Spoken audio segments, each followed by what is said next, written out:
And now it's time for Bum Reviews with Chester A. Bum.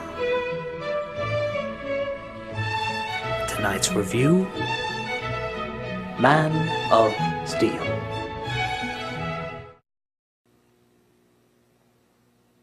I am pissed!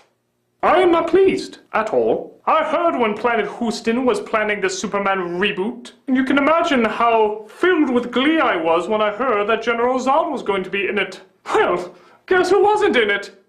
General Zod! Instead, who did they get to play his part? Some Willem Dafoe impersonator with a Mo Howard haircut. I found this especially surprising when I saw who the director was, Zack Snyder. A director so obsessed with the male form that half the machinery in this movie looks like male parts. Keeping in mind this information, how is it I was not chosen for the part? This is all natural Zod. This material is skin tight to show off my perfection. The actor in this movie is dressed like a tank trying to be a monk. Because of this, I've decided to completely sabotage this movie. You heard right. Sabotage. That's why I assure you that this Superman movie will be one of the worst Superman movies you will ever see. Not number 3 or 4 bad, I can't work miracles. But still, this one will be pretty bad. For example, I broke the wrist of every cinematographer on this movie, guaranteeing that there will be absolutely no still shots in the entire film. Oh, you thought the Hunger Games shaky cam was bad. Get ready for catching Parkinson's. On top of that, using my incredible sucking powers, get your mouse out of that comment box, I managed to completely suck away all of the actors' acting abilities. Amy Adams?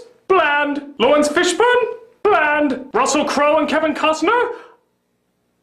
You know, I didn't have to do that to them. On top of that, I also managed to catch up with the film's editor. Using my incredible Zod muscles, which I call Zussels, copyrighted Zod, I managed to beat his brains out so severely that he's got short-term memory loss. Because of this, he completely forgot the order in which he edited this movie. When Superman lands as a baby on Earth, he's suddenly a fisherman. Whenever he's about to talk to Lois Lane, he'll suddenly be 12. And whenever there's a moment that's about to develop any character whatsoever, action scene! Tornadoes, buses falling, explosions, fake me's attacking! It'll jump around so much you'll make more of an emotional connection to your popcorn. On top of that, I laser eye thingied the original writers of this film, thus forcing them to instead get the creators of Batman Begins and The Dark Knight, who have done nothing but try to recreate Batman Begins and The Dark Knight. I recall the same thing happening to the Home Alone writer. Thus, the movie is totally convinced that it's trying to tell the story of Batman again. Except, I was even more devious. Every time the writers would finish a scene that they put together, I immediately erased their memories. Yes, you notice how that speech about what it means to be Superman seems to be the only dialogue that goes throughout the entire thing? That's because they kept forgetting that they wrote it 1,000,000 times! There's another example of that at the very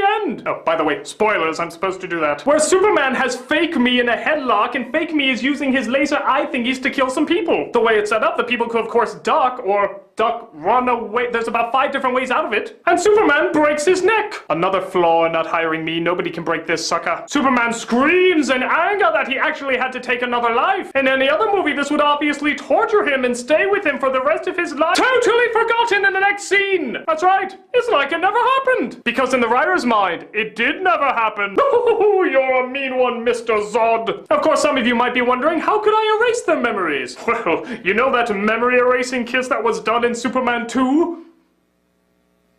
Let's just leave it at that. So now you know what happens when you don't hire General Zod to play General Zod. I will ruin your movie forever and make it cinematic poison. And I know that for many of you, the movie was totally destroyed. And some argue those changes actually made it better for some reason, which is very reassuring to me. It shows you Planet Houstians will be much easier to take over than I originally intended. Next you'll be telling me you like The Purge. As for me, I think I've destroyed any credibility that DC Comics used to have. The time has come to move to Marvel and see if I can get a role playing that grape jelly thing in Avengers 2. Until then, hey!